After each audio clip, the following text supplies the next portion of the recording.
Let's talk a bit about... We're going to get hit by the national insurance hike.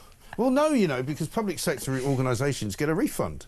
So if you're going to be hit by a national insurance hike, the Treasury will just give you that money. Meanwhile, I think there's going to be a tax hit on cathedrals. So is there? Yeah, clear that they've got their priorities straight.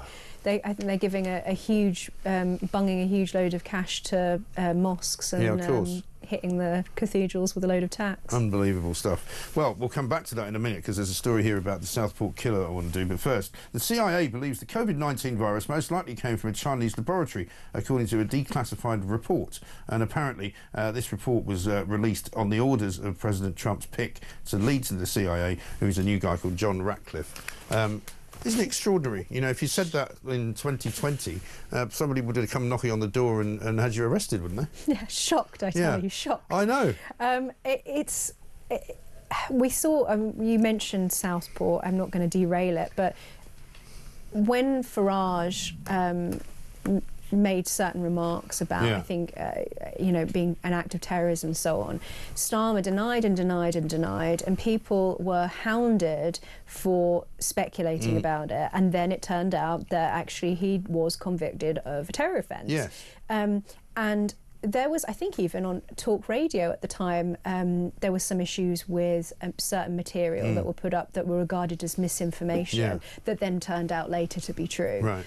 This is the problem with the whole idea of misinformation, because at the time it might be considered misinformation, but as certain facts develop, as we come to know more, that misinformation turns out to be true. Yes. But the damage has already been done because people have already been silenced for trying to talk about it. Yeah, exactly right. And so still there will be people out there who don't know what the real truth is, and we'll still find out more, I'm sure, once this inquiry takes place. Let's have a look. We can go back to Rachel Reeves. She was on Laura Kuenssberg, as we said earlier. This was what she had to say about the Southport controversy. It's totally unacceptable, the fact that the killer, before he went on to commit those horrific crimes, was able to access really easily on some of the online platforms such hateful material. And those companies have got a moral responsibility to take that content down and make it harder for people to access it.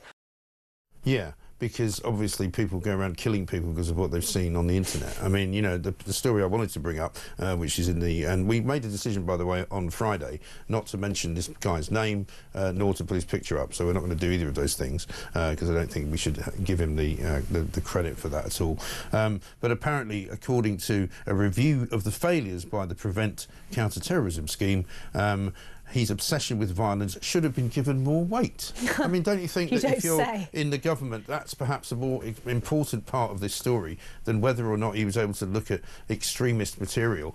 But basically, the Prevent people thought he had an interest in news. Now, call me old-fashioned, but I would say it's probably pretty easy to delineate between somebody who's reading a news story to somebody who's actively looking for, you know, violent extremist material. Yeah, I mean, well, I, over the course of my career, have researched Islamism, so I look at a lot of Islamist content. Doesn't make me an Islamist. Right. This guy, on the other hand, very, very clearly expressed his desire to kill people, talked at a football match about white genocide. Yeah.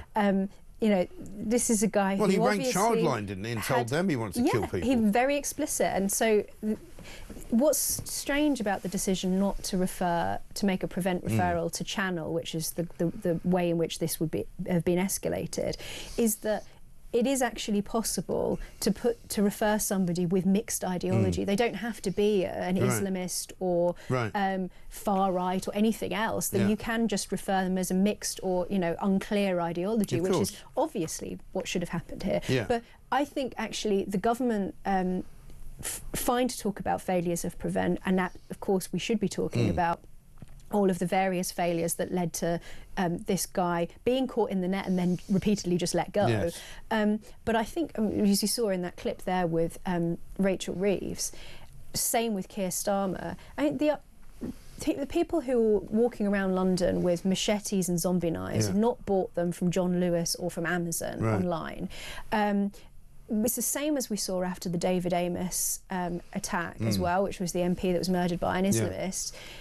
then all of the talk immediately was about online, as if the guy had been killed by a tweet. Yes.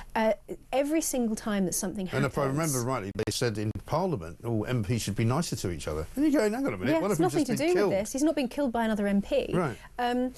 So every single time that one of these attacks happens, the government, whichever government it may have been at the time, always deflects to something else, which is usually something that's easier to deal with, like having two-factor authentication on knives. Exactly right. Something that they feel is more within their power than the more difficult issue to tackle.